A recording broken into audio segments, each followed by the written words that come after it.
সদস্য এখানে কত 70-75 জন সদস্য আছে। তার মানে এখন আমাদের সদস্য সংখ্যা 25, 100 পর্যন্ত নেওয়ার জন্য গ্যাপ আছে। আমরা প্রত্যেকে যদি চেষ্টা করি তাহলে এটা দেখা যাবে যে আরো সদস্য বেড়ে যাওয়ার সম্ভাবনা থাকবে। কমপক্ষে 100 ভিতরে আনতে গেলে বলে এই 25 জন সদস্য আমরা চেষ্টা করবো এই মাসের ভিতরেই যুক্ত করে দেওয়ার ইনশাআল্লাহ। ইনশাআল্লাহ। এবং যেটা বললাম যে আমরা এই সমিতির সার্বিক সহযোগিতা করতে না পারলেও কমপক্ষে অন্তর থেকে দোয়া করবো যে আল্লাহ যে ভাইরা আমরা একত্র হয়েছে আল্লাহ আমাদেরকে দুনিয়া এবং আখিরাত রব্বানা আতিনা ফিদ দুনিয়া হাসানা ওয়া ফিল আখিরাতি হাসানা, এরকম না আল্লাহ আল্লাহ যত আযাব আছে সব দুনিয়াতে দিয়ে দাও, আখিরাতে মাফ করে দাও। এইগুলো ভুল প্রকৃতির তারপর প্রমাণ দিছে। হ্যাঁ, দুনিয়াতে নাও কাদাইয়া আখেরে কাদাইও না।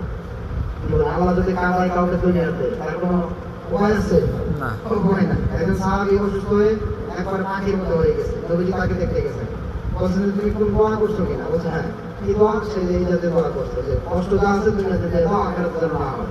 আল্লাহ নবী বলছেন এটা তুমি সহ্য করতে পারবে?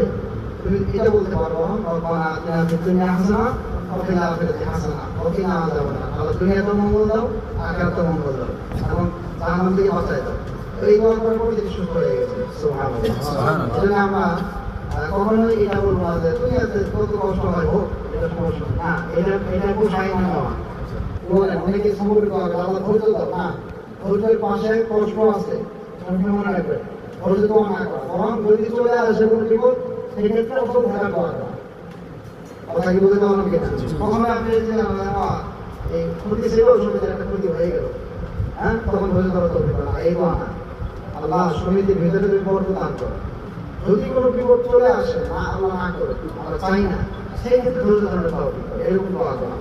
আর কোনো সময় ইনশাআল্লাহ সুন্দর একটা দিন, সুন্দর একটা স্বপ্ন আমরা লালন করি এখান থেকে, সেটা হচ্ছে যে সুন্দর একটা দিনই পরিবেশ যাতে আমাদের জন্য হয়, একটা আবাসন বলেন আবাসস্থল, এখানে আমরা সুন্দর করে দিন দিয়ে চলতে পারি।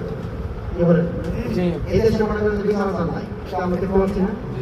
প্রত্যেক ক্ষেত্রে আমরা ইসলামিক মাইন্ডেড থাকি, অনেক জায়গায় কিন্তু ঘরোয়া বিচার হয়, ঘরোয়া বিচার হয় না। হ্যাঁ, এই বিচার ইসলামিক হতে হলে যে পুরোপুরি রাষ্ট্র লাগবে তাও না। এটা আপনাদের মদিনায় কি পুরো রাষ্ট্র মানে কি পুরো সৌদি আরব থেকে বা পুরো আরব ভূখণ্ড কি আল্লাহ রাসূলের শাসন মেনে নিয়েছিল না, কিন্তু তার আগে ওই জায়গায় ঠিকই ওই শাসন ব্যবস্থা চলছে। কি বলতে পারেন না? এটা আস্তে আস্তে বিচার করছে। বিভিন্ন আমরা যেটা চিন্তা করি পুরোটা পরিবর্তন করবো তারপর ভালো হয়ে যাবে, এটা সম্ভব না। আমার আপনার পুরো জায়গা থেকে ভালো হওয়ার চেষ্টা করা লাগবে।